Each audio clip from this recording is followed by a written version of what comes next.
Good afternoon, everybody, and welcome to another edition of Real Talks.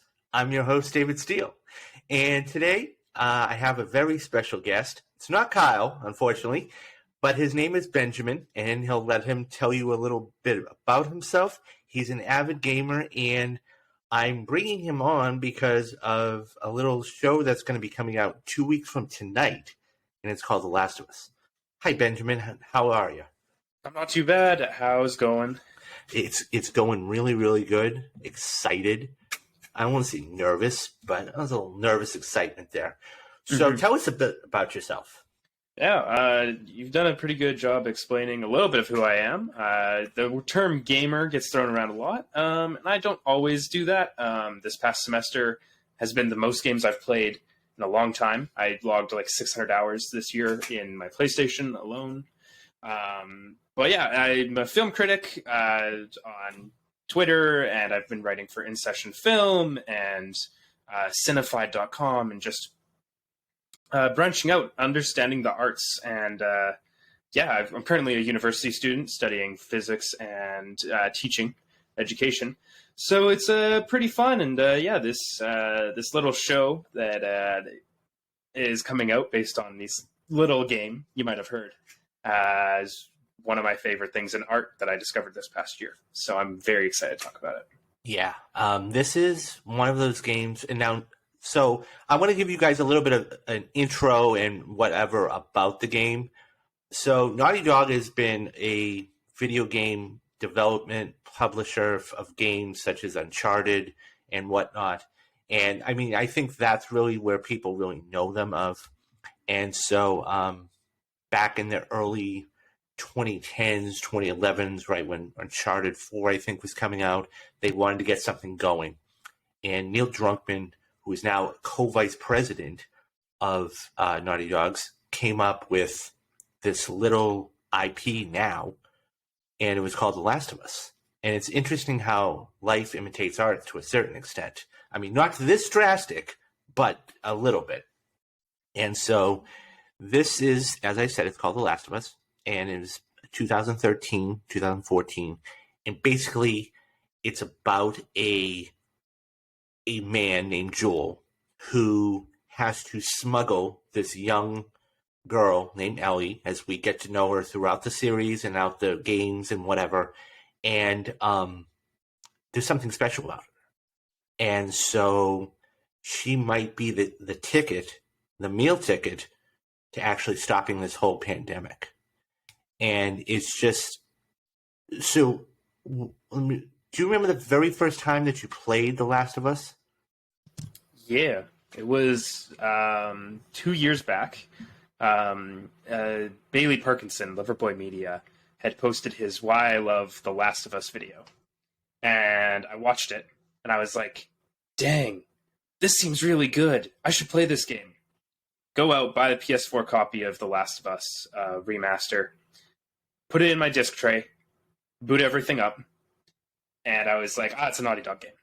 All right, fine. Cool. I've played these before. The first console games were Uncharted. Put it in hard difficulty. We're good to go. And I get stuck in the raining as you're trying to escape Boston. I just get hard stuck trying to deal with 3 clickers, or a clicker, a couple of runners, and some just walkers. And just absolutely killed my momentum. I was running out of ammo. I didn't know what I was doing. And I was like, okay, I've approached this all wrong. I need to reset. And so took a break. And I was like, I'm going to come back this soon. 2 years later, part 1, the re-release for PS5 is out. And I was chatting with a friend, and she was like, yo, you should totally check this out. Her uncle was actually part of the mocap crew that actually worked on the game, for stand-ins. I was like, whoa, that's crazy. Whoa. And so pick it up, load it up. This time I'm like, I'm going to go normal, going to play through the game, get on its wavelength before I try anything. And I mean, the game hits you hard because it just how it sets up Sarah, this character that's the first person you play as in a video game. Usually, they're your main character, or at least someone related to, and you do not expect what happens to Sarah to happen. I don't know how much spoilers we really want to go into. Go for it. Go for it. So both these, but by the way, guys, and that's a good point, Benjamin. Both these games have been out for several years. So I know that if you're not a part of the show, you can Google whatever we're talking about, but feel free to drop any spoilers you want, because that this is why we're doing it, because of the greatness of it. So go ahead, Benjamin. Spoilers, go ahead. All right. So, the moment you start the game as Sarah and you have to look around her room and you get to see who she is, you have this cutscene where she's interacting with Joel, her dad, who's going to be our main character for the entire game after this opening.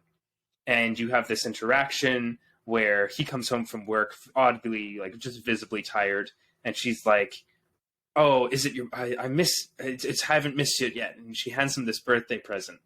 And like he chastises her for being up because it's almost midnight. But then he opens up and it's this watch, and it's a watch that's been broken for however many years now. And he's like, "How did you get the money to fix this?" And Sarah's like, "I sell drugs." And it's just that humanizing moment right at the beginning. And not even that. He's like, "Oh, good, you could start working on the mortgage." It's just the banter between characters that feels so real. And you're like, I really love them.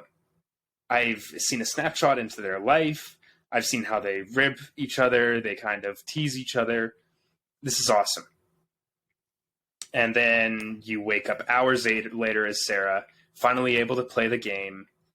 You walk through her room and the house seems deserted. And Joel comes running in the back patio as you've seen a building explode out of nowhere. Just suddenly everything's happening.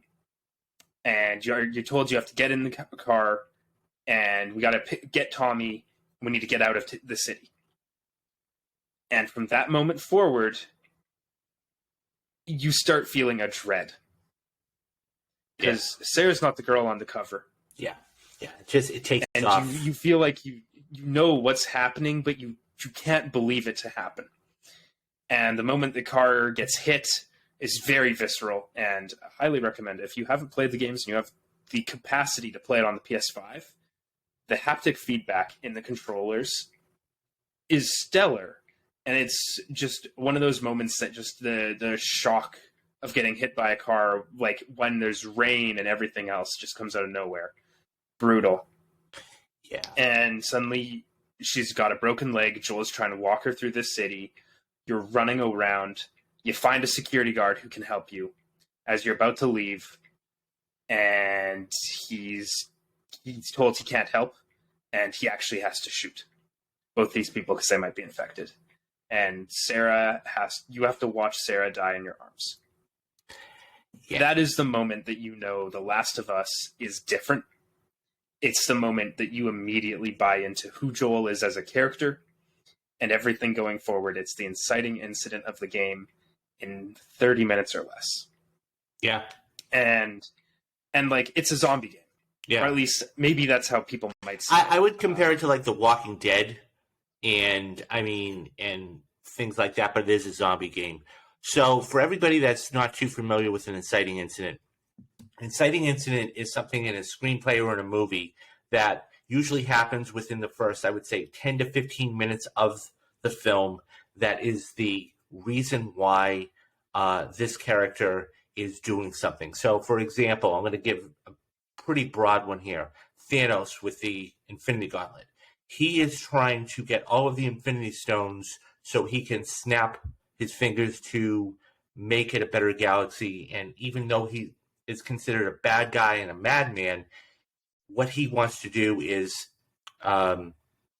basically change the galaxy so that, so that is the inciting incident of Infinity War and everything else, even though that was more of a I would say the thing. Inciting incident is the moment he collides with and kills Loki and when Thor is sent to Earth. Yeah, that would be considered an inciting incident. It immediately aligns your goals with the protagonist. It sets a clear antagonist most of the time. and it sets the events in motion. Yeah. And yeah, Last of Us is Sarah's death, even though she's really this small part of the game, 20 minutes in like a 16-hour campaign. But her relationship to Joel is going to be what defines him for the rest of that game.